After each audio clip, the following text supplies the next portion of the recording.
Is the PS5 worth buying in 2024?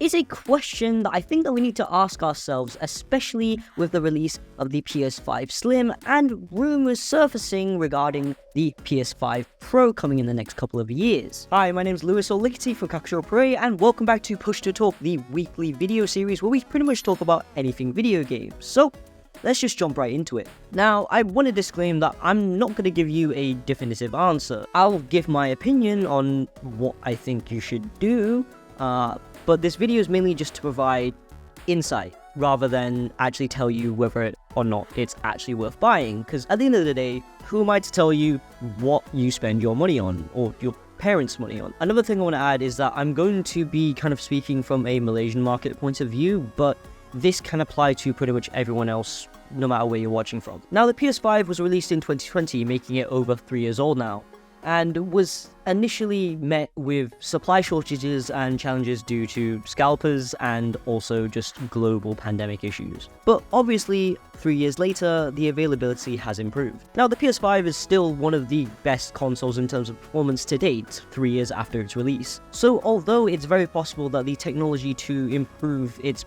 performance does exist at this moment in time, I don't really think there's a need right now. The reason why I bring this up is because the PlayStation 5 Slim has just released here in Malaysia, and the specs of it are pretty much identical to the original. But the reason why I bring up this question is because it was recently announced that the PlayStation 5 is coming towards the end of its life cycle, which kind of does line up with previous renditions of the console, as when the Slim gets released, that's usually the latter stages of the console's lifecycle. Now, that obviously differs from console to console, but the reason why I want to bring this up is because rumors have surfaced regarding the PS5 Pro, which we can expect to be released within the next couple of years or so. And with the release of the Slim, I thought it would be a good question to ask whether or not you should just stick it out and wait for the PlayStation 5 Pro. Now, we actually got the chance to unbox the PlayStation 5 Slim.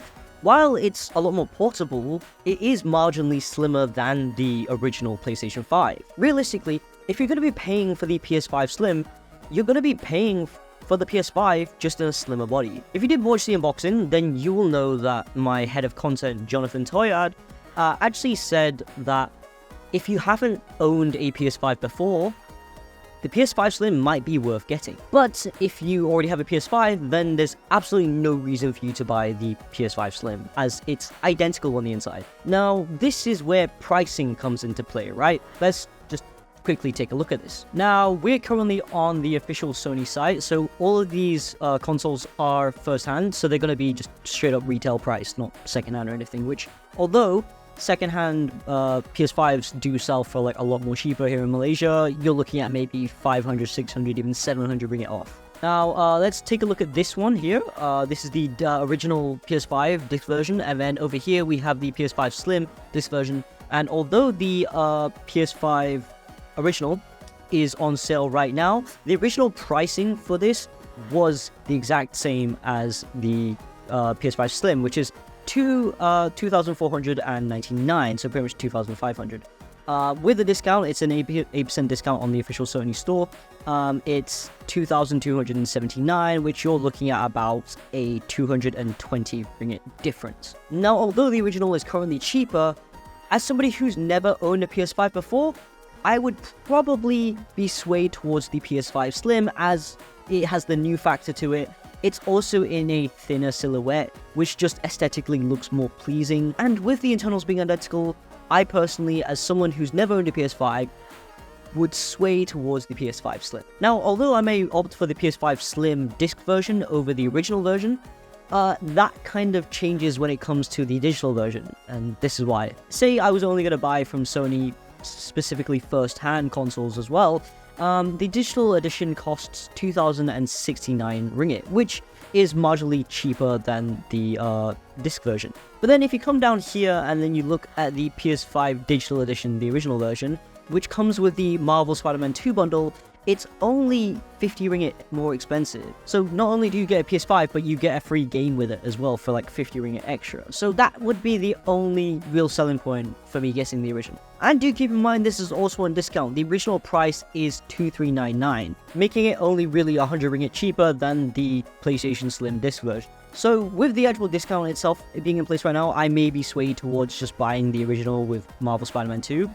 But if that wasn't the case, then I would probably opt for the PlayStation 5 Slim.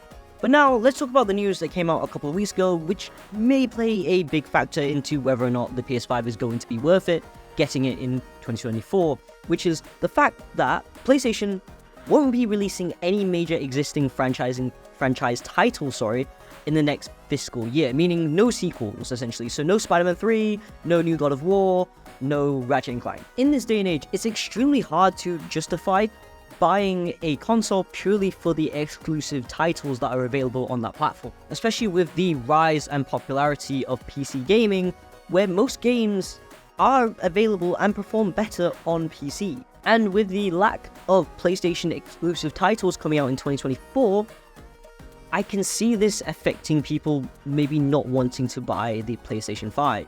Now, that's not to say that there's no exclusive titles coming out in 2024. As you can see, there's only 5. There's Pacific Drive, which literally just came out. Final Fantasy VII Rebirth, which is coming out in literally 2 days as of recording this. Rise of the Ronin, which is a game that I'm actually kind of looking forward to. Stellar Blade, which is anticipated for April 26th. A lot of hype around this game as well. And then lastly, Silent Hill 2 Remake, which hasn't received an official release date but is expected to drop this year, but it might be met with some delays, so we'll have to just wait and see for that. So kind of for games confirmed, 5 games technically. Now there's obviously going to be games that are coming out next year and the year after, for example Death Stranding 2, which might cite some people actually buying the PS5 as well. But then the question needs to be asked, do these upcoming titles warrant buying a PS5? Now that's a question that can't be answered until we look at the current list of PlayStation 5 exclusive games here. Now this is just a small list that I've compiled just from the top of my head. I'm obviously missing some, for example like Horizon Forbidden West and games like that, but I urge you to go out and do your own research as well and look at PS5 exclusive games and just take a look at the list and ask yourself, do any of these games warrant actually purchasing the PlayStation 5? I think games like God of War Ragnarok, and Marvel Spider-Man 2, for example, are games that, for me, definitely warrant buying a PS5, but it might not be the same for you. And obviously, these aren't the only games available on the PlayStation 5. You'll obviously be able to play other games, for example, Helldivers 2, Call of Duty, EAFC, but none of those games are exclusive to the PlayStation 5. And that's kind of when you start asking yourself the question, what's the point in buying a PS5 when I can play most of the games that I want to play on another console like the Xbox or PC? And for me personally, that's kind of the nail in the coffin in the argument. If I can play a game that's available to me on PC, I don't see it warranting me buying a PS5 or PS5 Slim in 2024. Yes, I might not run into as many hardware and software issues, but I still don't see it meriting me spending my hard-earned cash just to play a few more exclusive games as well as the games that I already play. But weirdly enough, I can also see that argument being used in reverse. You can be like, oh, I'm currently playing this game and this game on PC, but I can also play it on PS5 on top of the games I already want to play. Hi, post-production Lewis here. And during the recording of this, I think one thing that I forgot to bring up is that consoles are significantly cheaper than high-end PCs. And upon realizing that I missed this part out, I do think that does play a massive factor in whether or not the PS5 is worth buying in 2024. So in short, do consider your finances and budget if you're thinking about buying the PS5 or PS5 Slim.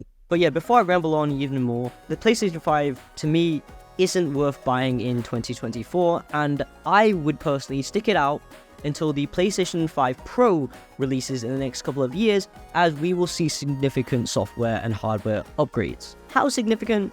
That's kind of up in the air at the moment, but for what you're buying right now, I don't know if it's worth it. It really just depends on your own financial situation, and what is most convenient to you. But if you disagree, then feel free to let me know down in the comment section below, and if there's any holes in what I've said and whatnot, and what I could have done to maybe sell not buying it better.